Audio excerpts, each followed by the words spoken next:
अस्सलाम वालेकुम। बांग्लादेश से वाइट वॉश होने के बाद हर कोई अब चाहता है कि शान मसूद कप्तानी छोड़ दें, क्योंकि हम उनकी कप्तानी में हर छोटी से छोटी टीम से मैचेस हारते आ रहे हैं। वो बांग्लादेश जो कभी भी अपने होम ग्राउंड में पाकिस्तान से नहीं जीती थी, 2026 में बांग्लादेश ने ये कर दिखाया और पाकिस्तान को वाइट वॉश कर दिया। पहले हमारे घर में वो आए, हमारे घर में उन्होंने घुस के हमें वाइट वॉश किया, फिर अपने घर बुला के चैलेंज किया और फिर से उन्होंने हमें वाइट वॉश किया। 2 दफा वो हमें वाइट वॉश कर चुके हैं बांग्लादेश, और इससे शर्मनाक बात क्या हो सकती है कि दोनों बारी सीरीज 2-0 से बांग्लादेश जीता है। हम ड्रॉ भी मैचेस नहीं कर सके हैं। बांग्लादेश टीम पाकिस्तान को हर टाइम डोमिनेट कर रही है, हर फॉर्मेट में, चाहे फिर वो ओडी सीरीज उठा के देख लें आप, टेस्ट सीरीज उठा के देख लें आप, चाहे फिर वो आप T20 सीरीज उठा के देख लें। बांग्लादेश पाकिस्तान को डोमिनेट कर रहा है और पाकिस्तान बांग्लादेश के सामने अब हमें बेबस नजर आता है, जैसे हमें इंडिया खिलाफ, ऑस्ट्रेलिया, न्यूजीलैंड खिलाफ पाकिस्तान बेबस नजर आता है। बांग्लादेश जैसी टीम भी पाकिस्तान से अब बेहतर होती जा रही है। मजीद पाकिस्तान इस टाइम पॉइंट्स टेबल के तकरीबन सेकंड लास्ट पोजीशन पे है और लास्ट पे वेस्ट इंडीज है। वेस्ट इंडीज के खिलाफ हमसे भी खिलाफ है। अब जब वेस्ट इंडीज का टूर आएगा, अगर शान ही कप्तान रहते हैं तो मुझे इसमें कोई दो राय नहीं है कि वो हम सीरीज भी हम हार जाएंगे और वेस्ट इंडीज हमसे ऊपर आके हमें नीचे कर देगी। बेशक देखा जाए WTC में वेस्ट इंडीज के हालात बहुत बुरे जा रहे हैं, लेकिन जब उनका पाकिस्तान से मुकाबला होगा तो वो पाकिस्तान को हरा देंगे, क्योंकि जिस तरह की पुअर सेंस के साथ शान ने कप्तानी की है इस वाली सीरीज में और उससे पहले भी जो करते रहे हैं, ये वाली सीरीज में शान से तो हमें हरवा देंगे। ये WTC तो हमारे हाथ से गया ना, सीधी सी जो बात है, और हमारा जो ख्वाब था कि हम फाइनल खेलें वो टूट चुका है। अब हमें अगली WTC का तक का वेट करना पड़ेगा। एक तो हमारे जो कोचेज हैं वो भी उस टाइप के, उनका जो माइंड सेट है वो बहुत ही, जिसे कहते हैं ना, छोटे टाइप का है। उनको इन चीज़ों का समझ बूझ नहीं है। अब देखें ना, सरफराज अहमद कोच उनको बनाया हुआ है पाकिस्तान का। अभी उन्होंने रिसेंटली रिटायरमेंट लिया है क्रिकेट से और अब उनको डायरेक्ट पाकिस्तान का हेड कोच बना दिया है। अब देखें ना, PCB की मैनेजमेंट की यहाँ पे कितनी गलतियां हैं। वो सरफराज अहमद, ओहो तू मिल जा भाई, वो सरफराज अहमद जो अभी पाकिस्तान की टीम से खेलता रहा है, उसकी कोशिश थी कि मैं खेलूं और वो खेलता भी रहा है 2022 तक पाकिस्तान टीम में। इन डाउट जरूर था, लेकिन खेल तो रहा था ना। देखें, और उसने रिटायरमेंट नहीं ली थी, रिटायरमेंट उसने 2026 में ही ली है रिटायरमेंट, और फौरन आपने उसको हेड कोच बना दिया पाकिस्तान टीम का। एक वो जो लड़के उसके साथ खेलते रहे हैं उन्हीं का आपने उसको हेड कोच बना दिया है। आपको तो चाहिए था कि आप जो अंडर 19 के लड़के हैं, डोमेस्टिक के लड़के हैं, उनके साथ सरफराज को लगाएं, क्योंकि सरफराज का जो एक्सपीरियंस है वो उनके लिए काफी हेल्पफुल हो सकता है। कोई ऐसे बंदे को लाएं जिसका कम से कम एक्सपीरियंस हो, कितने सालों का हेड कोच का, उसको बनाएं आप। लेकिन आपने सरफराज खान को बनाया। इसके अलावा माइक हसन, पहले वो IPL की टीम RCB का था, उसको हरा हरा के बस करवा दी, उन्होंने धक्के देके निकाल दिए इसको। तो फिर ये पाकिस्तान में आकर पाकिस्तान ने इसको ले लिया और अब ये पाकिस्तान को भी हर फॉर्मेट में बहुत ही जलील करवा रहा है, चाहे फिर वो टेस्ट हो, वनडे हो, T20 हो। माइक हसन, उसको पता ही नहीं कि मैंने अपनी टीम को लेके चलना कैसे है। अब आप कोचेस देखें ना, जैसे हमारा एक मिकी आर्थर कोच होगा, आपको याद होगा 2017-18 में, वो हालांकि पाकिस्तानी नहीं था, लेकिन जब पाकिस्तान टीम जीत रही होती थी उसका बड़ा अहम किरदार होता था इस चीज में, क्योंकि उसके पास एक प्रॉपर प्लानिंग, प्रॉपर माइंडसेट होता था। और जब पाकिस्तान टीम जीत रही होती थी, आप उसका अगर कैमरा उसके तक जाता था, वो प्रॉपर सेलिब्रेशन कर रहा था। और हमारे जो कोच है ये वाले बस ये बैठे देख रहे होते हैं, अच्छा ये हो गया, अच्छा आउट हो गया, ये हो गया, फला हो गया। और दूसरी तरफ जो आकिब जवेद है वो भी same to same Mike Hasan जैसे हैं, उनको सिर्फ अपने बंदे नजर आते हैं लोग अंदर के, चाहे फिर वो हारिस रऊफ हो, शहीन शाह हो। उनकी तो आपको पता वैसे ही नहीं बनती, ना बाबर आजम से बनती है, ना रिजवान से बनती है, ना ही यंगस्टर के साथ बनती है। जैसे कामरान गुलाम हो गया, उसका फील्डिंग का बहाना कर देते हैं, सुफियान मुकीम का भी कभी कोई बहाना कर देते हैं, कभी आकिब जवेद जो कि लेफ्ट आर्म बॉलर है, जो कि इस साल थे उसमें हैदराबाद में, उसका बहाना करते हैं इसका जंप नहीं सही, ये नहीं सही, इंजरी आती है, ये आती है। ये सब बहाने हैं। हम बच्चे नहीं है, हमें सारी समझ बूझ है कि आप क्या करना चाह रहे हैं। आप सिर्फ अपने बंदे आगे लाना चाह रहे हैं जो लाहौर के साथ वफादार है। आप सिर्फ ये कहना चाह रहे हैं कि जो लाहौर की फैमिली है वो पाकिस्तान की टीम में भी आ जाए और पाकिस्तान भी एक फैमिली की तरह बन जाए और उसमें प्रॉपर टीम की तरह कोई ना चले। अब देखे ना, जब रिजवान वनडे का कैप्टन था, हमने ऑस्ट्रेलिया में वाइट वॉश किया था, वाइट वॉश किया ना हमने ऑस्ट्रेलिया को, ऑस्ट्रेलिया में 3-0 से। उसके बाद हमने साउथ अफ्रीका को साउथ अफ्रीका में हराया। ठीक है, चैंपियन ट्रॉफी में रिजवान की कप्तानी अच्छी नहीं रही, हम चैंपियन ट्रॉफी हारे, लेकिन ये बहुत जल्दी था यार। उसमें चैंपियन ट्रॉफी में यार टोटल हमें 2 मैच मिले थे, एक इंडिया के खिलाफ और एक न्यूजीलैंड के खिलाफ, और जब बांग्लादेश के खिलाफ था वो वैसे ही हमारा ड्रॉ हो गया था मैच। तो मतलब अभी उसके बाद रिजवान को हटा देते हैं कि चैंपियन ट्रॉफी हारे थे, जब बाबर को भी मौके मिले नहीं यार, बाबर भी नहीं तो वापस आया, तो रिजवान को भी और चांस देना। अगर आप इस तरह कप्तान चेंज करते रहेंगे, अब देखें ना पिछले हमारे 3-4 सालों में कितने कप्तान चेंज हुए हैं, कभी किसी फॉर्मेट रिजवान आ रहा है, कभी शान आ रहा है, कभी बाबर आ रहा है, कभी शाहीन आ रहा है।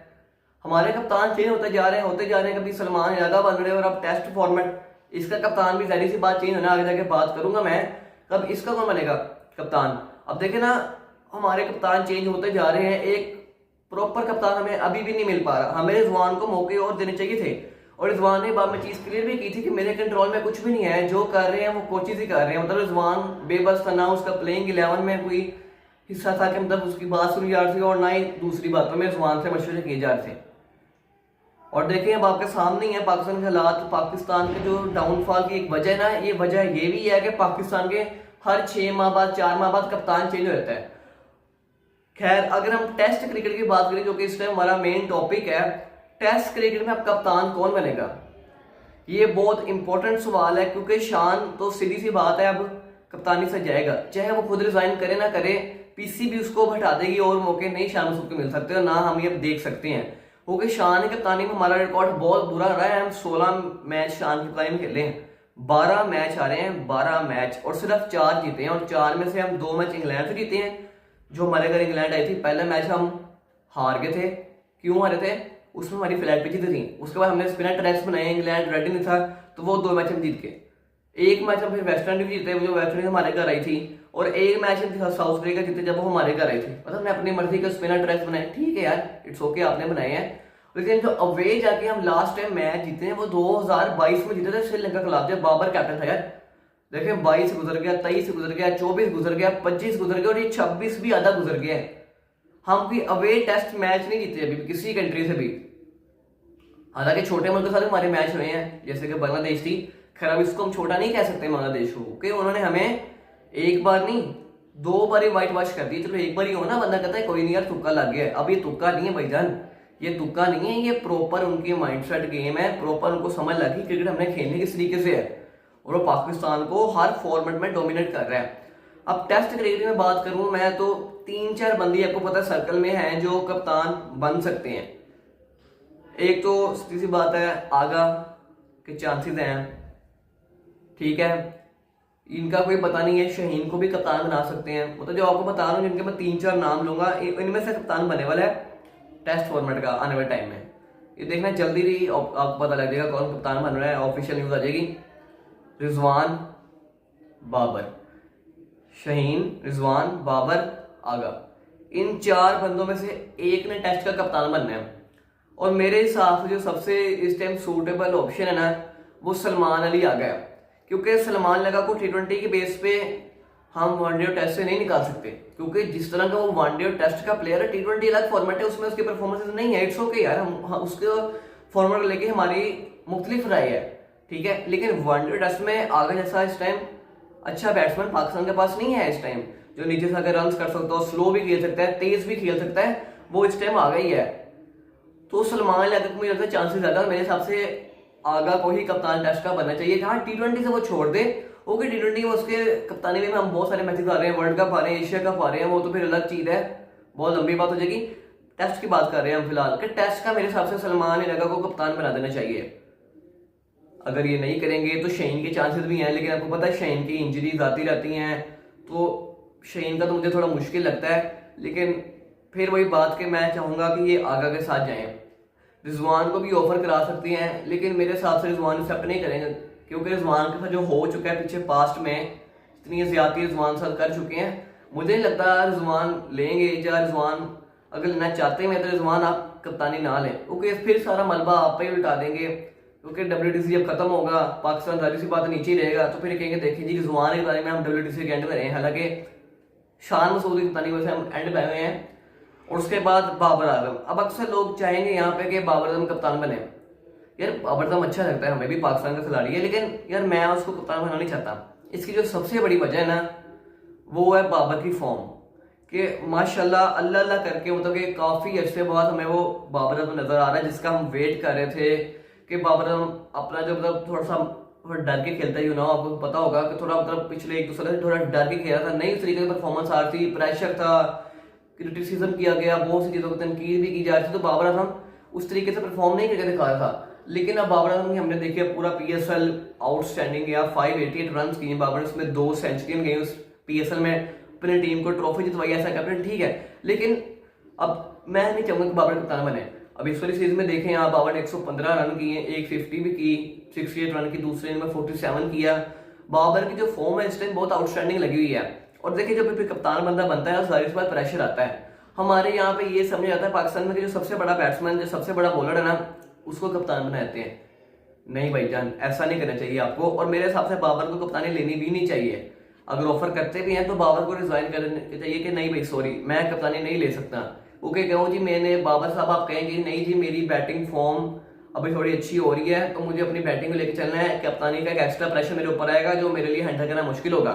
हाँ पहले बाबर कप्तान करता था, बाबर का पीक भी बाबर की कप्तानी में ही आया था, लेकिन मैं भी अगर बाबर कप्तान ना होता तो बाबर की परफॉर्मेंस और अच्छी आती। बाबर ने जरूर ये कहा हुआ है कि यार प्रेशर नहीं होता, लेकिन भाईजान प्रेशर होता था। आप देखना बंदा टीवी पे कहते हैं हाँ जी ये प्रेशर होता है मुझ पे, तो फिर सोशल मीडिया के द्वारा आपको पता है फिर क्रिटिसिज्म और की जाता है।